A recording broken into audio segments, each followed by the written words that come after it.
Hi, I'm Edwin Valoy, and I'm in front of the only remaining structure of a bygone era of the Disneyland Hotel. Unless you're a child of the 80s and 90s, or even before that, you likely missed out on a whole different world which could be accessed by monorail.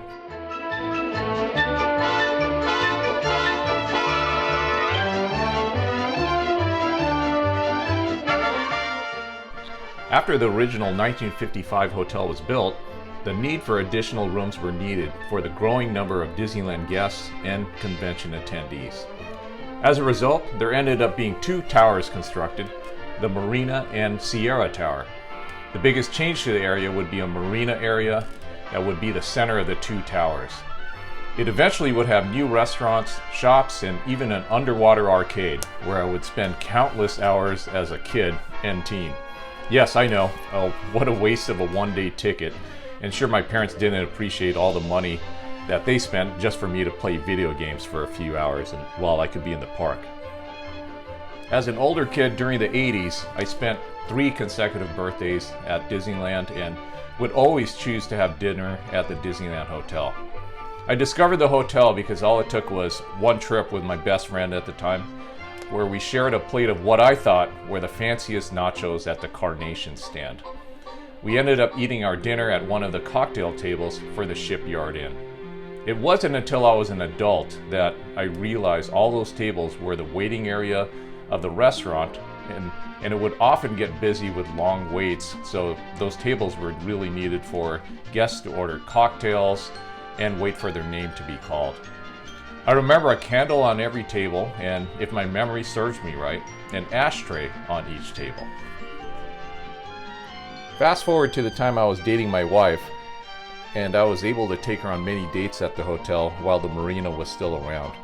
We went to Via Verde, which was an Italian place right along the water, later named Stromboli's, located in the current Goofy's Kitchen location. The Monorail Cafe and the original Goofy's Kitchen located near the Oriental Gardens and Bungalows. Sadly, we didn't get to eat at Shipyard Inn, because by the time we could afford that kind of menu, it was closed down. But by the looks of their menu, it looks like it would have been considered fine dining for that time. They must have had a separate wine list, or for that time only having a small handful of wines was probably the norm, because today that just wouldn't cut it.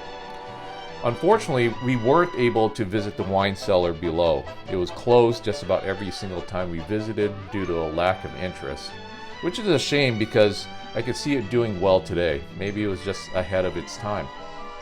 After the marina was filled in, the replacement for Shipyard Inn was called Hook's Point, and the Carnation stand was rethemed to Crocs Bits and Bites to complement the whole Peter Pan makeover that the new pool area brought.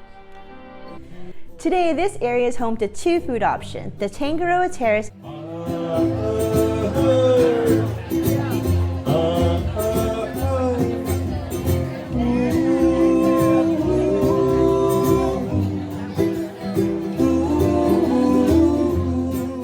and Trader Sam's. Tangeroa features counter service items which basically utilizes the former dining space of Hook's Point. The outdoor bar of Tangeroa seems to be the favorite of convention visitors and overflow for Trader Sam's.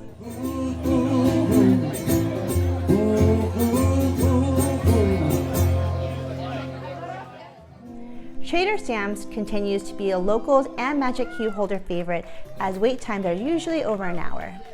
They have live entertainment on weekends,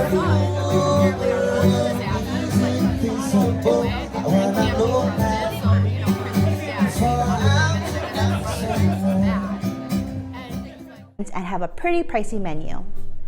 It's a tropical setting outside with tiki torches, palm trees, and plenty of decor to make you feel like you're in Hawaii.